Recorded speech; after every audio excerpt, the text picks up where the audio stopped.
உலகெங்கும் இருக்கும் பக்தி இன்ஃபோ சேனல் நேயர்கள் அனைவருக்கும் ஆஸ்ட்ரோ பூர்ணாவின் அன்பார்ந்த வணக்கங்கள்.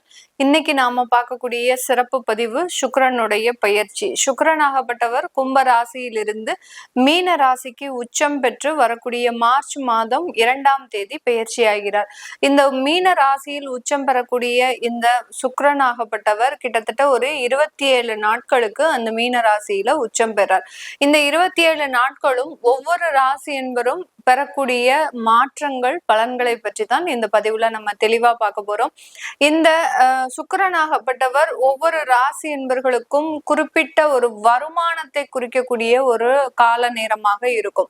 ஏன்னா சுக்கிரனுடைய திசா புத்தி அப்படின்னு சொன்னாலே ஒரு ஆடம்பர வாழ்க்கை, வருமானத்தை குறிக்கக்கூடிய ஒரு கிரகம், மாத வருமானங்களை குறிக்கக்கூடிய ஒரு கிரகம் தான் நம்ம ஜோதிட ரீதியாக சொல்ல போறோம். அது உச்சம் பெறக்கூடிய இந்த காலகட்டத்துல எல்லா ராசி என்பர்களும் என்ன மாதிரியான பொருளாதார சூழ்நிலையை அனுபவிக்க போறாங்க அப்படின்றத இந்த பதிவுல தெளிவா பார்க்க போறோம். இந்த சேனலை முதன்முறையா பாக்குறீங்க அப்படின்னா சப்ஸ்கிரைப் பண்ணிக்கோங்க, பெல் பட்டன்ல ஆல் ஆப்ஷன் சூஸ் பண்ணிக்கோங்க. சிம்ம ராசி என்பர்கள் காலபுருஷனுக்கு 5ஆம் இடமான அந்த பூர்வ புண்ணிய ஸ்தானத்துல இருக்கக்கூடிய ராசி என்பர்கள் நம்ம சிம்ம ராசி என்பர்கள் எப்போதுமே ஒரு வலிமை மிகுந்த ஒரு நபர்களாக இருக்கக்கூடியவர்களும் இந்த ராசி என்பர்கள் தான். எந்த பிரச்சனைகள் வந்தாலும் அதை தனக்குள்ள வச்சுட்டு அதாவது வெளிநபர்கள் பாதிக்கப்படாதவாறும், தன்னை சார்ந்தவர்களும் தன்னை சார்ந்த உறவுகளும் பாதிக்கப்படாதவாறும் அமைத்துக் கொள்பவர்கள் இந்த சிம்ம ராசி என்பர்கள். தலைமை பண்பு அப்படின்றது அதிகப்படியாக இருக்கும். அதே சமயத்துல பஞ்சுவாலிட்டி அப்படின்றதும் அதிகப்படியாக இருக்கும். ஒரு வேலைக்கு போறாங்க அப்படின்னா 9 to 6னா 9 to 6னா அந்த பக்கமும் ஒரு பக்கம் லேட்டாகவும் போக மாட்டாங்க, ஒரு லேட்டா வேலைக்கு வெளியில போவோம் அப்படின்ற மாதிரியாக எந்த இடத்துலயும் அந்த டைம் காம்ப்ரமைஸ் அப்படின்றது பண்ணாதவர்கள் இந்த சிம்ம ராசி என்பர்கள் தான். ஒரு ரெகுலரான ஒர்க் ஷெட்யூல் அப்படின்றது இந்த சிம்ம ராசி என்பர்களுக்கு ஒரு மிக பிடித்தமான ஒரு விஷயமாக இருக்கும். தொழில் ரீதியாக இருந்தாங்க அப்படின்னா அந்த தொழில்ல நஷ்டத்தை தவிர்க்கிறது எப்படி அப்படின்ற மாதிரியான சில விஷயங்களை நோக்கி பயணிக்கக்கூடியவர்கள் இந்த சிம்ம ராசி என்பர்கள் தான். எல்லாருமே தொழில் செய்யறாங்க அப்படின்னா அதுல லாபம் எப்போ வரும், லாபம் வரும் எப்போ வரும் அப்படின்ற மாத்திரம் தான் கணக்கு போடுவாங்க. ஆனா இந்த சிம்ம ராசி என்பர்கள் அந்த தொழில்ல நஷ்டத்தை எந்தெந்த இடத்துல எல்லாம் நம்ம தவிர்க்க முடியும் அப்படின்ற மாதிரியாக சில பிளானிங்கோட செயல்படுபவர்கள் இந்த சிம்ம ராசி என்பர்கள். இவர்களுக்கு அஷ்டம சனி ஒரு பக்கம் நடந்து கொண்டு இருக்கிறது. அதோட சேரக்கூடிய ஒரு கிரகம் சுக்கிரன். 8ஆம் இடத்துல சுக்கிரன் உச்சம் பெற போறார். இந்த சுக்கிரனாகப்பட்டவர் இந்த சிம்ம ராசி என்பர்களுக்கு பாக்யாதிபதி, அடுத்து பாத்தீங்கன்னா உபஜய ஸ்தானாதிபதி. இந்த பாக்யாதிபதி அப்படின்னு சொல்லக்கூடிய இந்த சுக்கிரனாகப்பட்டவர் 8ஆம் இடத்துல உச்சம் பெறும்போது இந்த இடத்துல இவர்களுக்கு மிகப்பெரிய அளவுக்கு ஒரு நல்ல ஒரு சேஞ்சஸை விட இவர்களுக்கு இருக்கக்கூடிய பண இழப்புகள் அப்படின்றதுதான் நம்ம மெயினா பார்க்கணும். ஏற்கனவே வேலை இல்லாமல் திண்டாடிட்டு இருக்கிறாங்க இந்த சிம்ம ராசி என்பர்கள். அந்த வேலை கிடைச்சும் அதுல வருமானம் பெரிய அளவுக்கு சாட்டிஸ்பாக்சனா இல்ல. அதுதான் இந்த சுக்கிரன் உச்சம் பெறக்கூடிய காலகட்டம். ஒரு சின்ன மன அழுத்தத்தை பொருளாதார ரீதியாக கொடுக்கக்கூடிய ஒரு அமைப்பாக இருக்கும். நிறைய சிம்ம ராசி என்பர்கள் பதிவை பார்க்கும் போதே போடுவாங்க, ஒரு பாசிட்டிவான வேர்ட்ஸ் எதுவுமே சொல்ல மாட்டீங்களா அப்படின்ற மாதிரியாக சொல்லுவாங்க.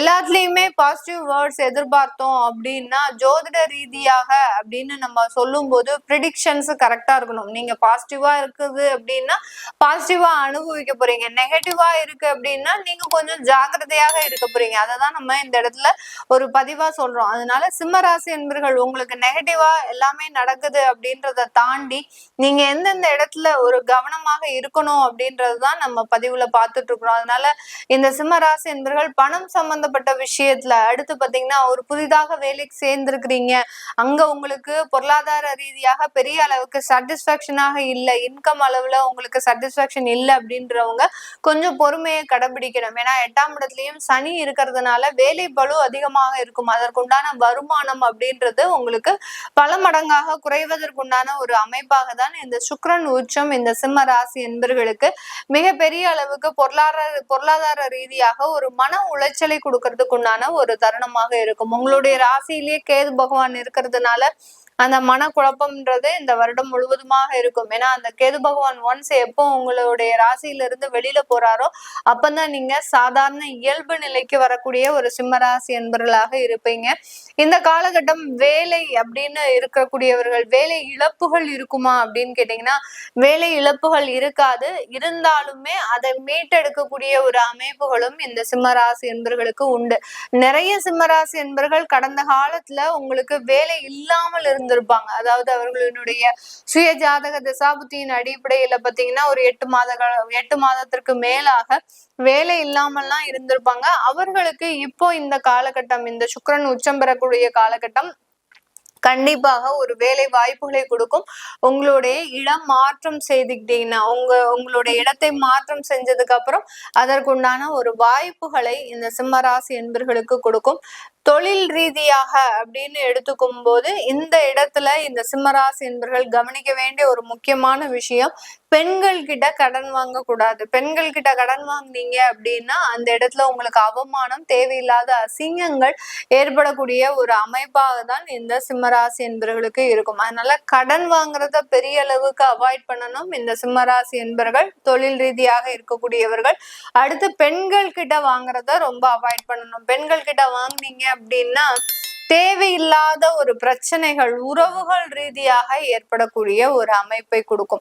இந்த உறவுகள் ரீதியாக இந்த சிம்மராசி என்பர்களுக்கு இந்த பிரச்சனைகள் வரும்போது அந்த இடத்துல விவாகரத்துகள், அடுத்து பாத்தீங்கன்னா குடும்பத்துல இருக்கக்கூடிய சில சண்டை சச்சரவுகள், குடும்பத்துல இருக்கக்கூடியவர்கள் உங்களை மதிக்காம நடந்துக்கிறது, இந்த மாதிரியாக எல்லாம் இருக்கக்கூடிய ஒரு தருணமாக இருக்கும் இந்த சிம்மராசி என்பர்களுக்கு. அதனால பெண்களை மேக்சிமம் நீங்க இந்த இடத்துல அவாய்ட் பண்றது நல்லது. இந்த சிம்மராசி என்பர்கள் பெண்களாக இருக்கிறீங்க அப்படின்னா நாங்க யாரை அவாய்ட் பண்ணணும் அப்படின்னா நீங்களும் பெண்களையே தான் அவாய்ட் பண்ணணும். நீங்க ஒரு இடத்துல போய் பெண்களுக்காக போராடுறீங்க, பெண்களுக்காக நீங்க சில விஷயங்களே செய்யறீங்க, உங்களுடைய உடன் பிறந்த சகோதரிகளுக்காக செய்யறீங்க, உங்களுடைய பெற்றோருக்காக செய்றீங்க. இப்படி எதை சார்ந்து பெண்களாக இருந்தாலும் அந்த இடத்துல பிரச்சனைகள் தான் கண்டிப்பாக வரும் இந்த சிம்மராசி என்பர்களுக்கு.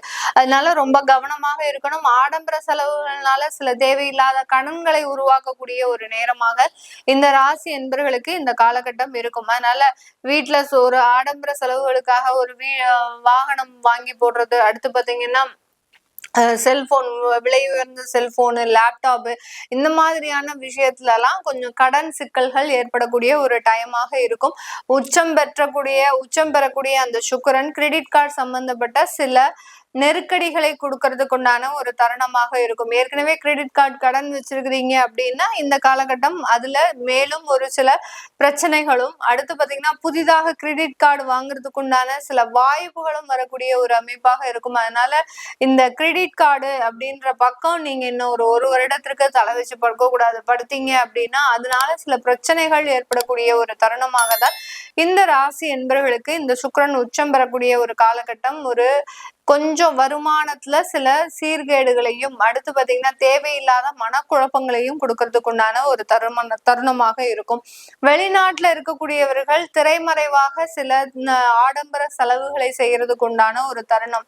வேற ஒருத்தருக்காக, மூன்றாவது நபர்களுக்காக சில தேவையில்லாத செலவுகளை எல்லாம் செய்யக்கூடிய ஒரு நேரமாக தான் வெளிநாட்டுல இருக்கக்கூடியவர்களுக்கு இருக்க போது. உங்களுடைய வேலையில ஒரு வருமான வளர்ச்சி இருந்தாலும் கடனை அடைக்கிறதுக்கு தான் சரியாக இருக்குமே ஒழிய இந்த சிம்மராசி என்பவர்களுக்கு பெருமளவு அந்த வருமான வளர்ச்சி உங்களுக்கு உதவியாக இருக்க முடியாத ஒரு காலகட்டமாக தான் இருக்க போகுது. இது எல்லாமே நம்ம கோச்சார நிலவரப்படி பலன்களை கணிச்சு சொல்லியிருக்கிறோம். உங்களுடைய சுய ஜாதக தசாபுத்தி பலன்களை பார்க்கணும் விருப்பப்படுறவங்க கீழே இருக்கிற நம்பருக்கு வாட்ஸ்அப்ல அப்பாயின்மெண்ட் வாங்கிட்டு நீங்க கன்சல்ட் பண்ணிக்கலாம். உங்களுடைய குழந்தைகளுக்கு ஜாதகம் எழுதணும், நியூமராலஜி படி பெயர் வைக்கணும்னு நினைக்கிறவங்களும் கீழே இருக்கிற நம்பருக்கு வாட்ஸ்அப்ல மெசேஜ் அனுப்புங்க. அதற்குண்டான விவரங்கள் தெரிய வரும். உங்களிடமிருந்து விடைபெறுவது உங்கள் ஆஸ்ட்ரோ பூர்ணா. நன்றி, வணக்கம்.